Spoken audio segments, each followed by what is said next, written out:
What's up guys, your boy Joe Slam back with another video. In this video we count down some of the most underrated brawlers in Brawl Stars ranked. Now, there's a lot of brawlers that I feel like should be getting some more credit and you could be playing in some, strange use cases. So with that being said, let's hop straight into it. Make sure to like, share, subscribe. If you're new to the channel, join the Slam army. Let's hop straight into it. Hopping straight into our first brawler, we got Penny. Now Penny, she got her range buff, and that I feel like is a very good buff for her. I feel like she's a very much more useful brawler, useful and strong brawler in my opinion. She has her barrel where she could fight off some assassins in some situations. She has her other gadget where she could gain some area control, and I feel like it's just a brawler that, honestly, she should be more respected in the meta. Honestly, I wouldn't say she's like top meta brawler like she S tier or A tier brawler, but I think she's a really good B tier brawler now, and she has a really good use cases, and I really think the respect level should be better. She's good. She's a versatile brawler as well. You could be playing her in hot zone, some maybe like knockout, maybe like certain scenarios like gem grab. I wouldn't say brawl ball, but in certain scenarios even then, I feel like that's, especially in ranked, when you got a lot of bans going on, you got 6 different bans, she could really come into play and be a really good useful brawler in that time. Let's hop straight into the next brawler. Hopping straight into the next brawler. Now this is another brawler who got a buff. I think he got an attack buff, so it's Squeak. Now Squeak, I could feel in some scenarios Squeak being creeping into the hot zone meta. Now hot zone, you guys already know, when Squeak first gadget came out with the gadget where it could slow that area down, Squeak was heavy meta into that hot zone, and heavy meta in general. So I think he should be coming back. He's gonna be much better. I could feel the power of him. Obviously, it's a crazy assassin meta, a crazy like get to you meta, like supers and attacks that these brawlers have. They could instantly get to you, and Squeak struggles when people are up in his face like that. So yes, you gotta make sure you're not going up against a Kenji or like a Mortis, or you're honestly gonna get waffled and destroyed like Daryl. Like, stay away from going against those brawlers. But when you have brawlers that maybe aren't so aggro, you could definitely face off with a Squeak, and I think you will be successful, especially in a hot zone meta. Let's hop straight into the next brawler. Hopping straight into the next brawler. Now we have Janet. Now Janet, I don't know, maybe if this it's just I'm a Janet main, but in some certain scenarios, especially in gem grab, I feel like Janet could be a great scout, a great player. Like in the map Undermine, or the map like Double Swoosh or Hard Rock Mine, like places like that, she could be a really good lane brawler. You pair her up with like the speed gear and the vision gear, she could do some like very good scouting ability. Now obviously you want to make sure you get your super as quick as possible, because there's gonna be an assassin that you're gonna go up against most of the times. So she's a very good gem carrier with having that super equipped to her always, and she could just hold all the gems. When the countdown comes down, like let's say 7 seconds left for the countdown, you have 10 gems.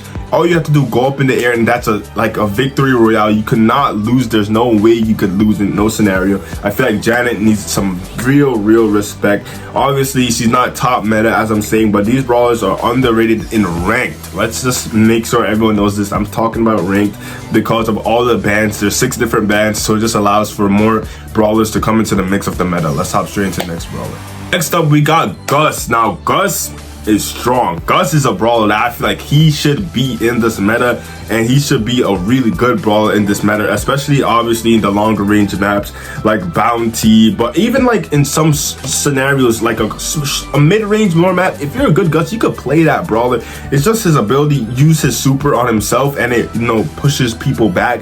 It's a great feature on Gus. I absolutely love the feature. Like, his attack is really good now, his range is really good, his gadget is really good, his passive ability with the ghost is really good. Like, so I like Gus. His whole build is okay. He's become one of my most favorite brawlers to play out of nowhere. Like, I used to hate Gus. I used to never play him. Even when he first came out, like, I swear I never played him. But now he's like, oh, Gus, I could feel the power of Gus creeping in knockout, Bounty, game modes like that. I think he's gonna really shine, and he's gonna really like clap some other snipers, especially with Brock falling through the meta, like not being a meta brawler anymore. I feel like he could replace him as a great sharpshooter. Yep, let's hop straight into the next brawler. Hopping straight into the next brawler. Now we have Mais. Now Mais got her damage buff, and people are saying it's too strong. People are saying she's still bad. I'm in between, because Mais is still a hard brawler to play. Like, hitting her shots is so hard sometimes, and if you're gonna go up against good people, it's gonna be even harder to hit your shots consistently with the Mais. It's already hard enough to hit against bad people. So, but the thing about her is her damage potential is really, really, really good. Now, with her hypercharge paired up with her super, paired up with her gadget, paired up with her main attack, it literally stacks. It literally stacks, and if you could like get 2 people in that, you could not only stack it, but like re-get your super, hit it again, and if you have if you still have your hypercharge in play, it's a squad wipe. It's gonna be a squad wipe, but that's like such small chance, you feel me? Like, there's so much scenarios that could go wrong. You messed up your super and then the whole game is literally thrown away. So you want to only be playing Mais when you think you really could lock down and really could like destroy with the comp you're facing up against, and it really has to be a scenario more choice. But this brawler can be underrated. She does have like underrated range in my opinion. She's not the most longest range, but she really has good amount of range. Her super is really good, obviously, and she could get to it quick if you're just able to, you know, find a way to hit your shots quickly enough. Let's hop straight into the next brawler. Now we have Griff. Now Griff is like one of the like, other than Gale, he's like also one of the very good counters to assassins and tanks, because he could break open the walls, and if you have teammates who have long range, they could just shut down those assassins, shut down those tanks. And then he has a really good super, really good main attack, and then he has a passive ability where he could heal up. Most of the time you really don't even have to like stop attacking. You could just keep attacking, and over time you're gonna heal up with the Griff again. So honestly, I don't understand why Griff is not really like, he's like what you call one of the most underrated brawlers of all time. I feel like he's never been like horrible. He's always been solid brawler, but there's obviously people that's more, you know, flashy than him, that's more meta than him, that just overtake the shine of the Griff. But honestly, put some respect on the Griff. Now hopping straight into the last brawler. Now we actually have a meta brawler in Byron, but I still don't see him as nearly as much as I think he should be played. This brawler could heal up his teammates. I think it's just because I think it's because some Byron players are actually bad. Like, some Byron players really load up the game and don't heal their teammates. Like, that's absolutely insane. But once you figure out that you're actually supposed to be healing your teamates, you heal your teammates up, you could heal yourself, you could use another gadget to spray out 3 shots. The consistency of this, like, he's like a crow. Like, he doesn't make you regen. The 3 tick is very annoying. Like, when he, you know, hits you once, then you get it another time, another time. So annoying to go up against. Good super to heal up his whole squad with him, and paired up with like some broken brawlers like a Daryl, that could be some heavy work. I definitely think he should be getting some more love. That is it for the video, Slam Army.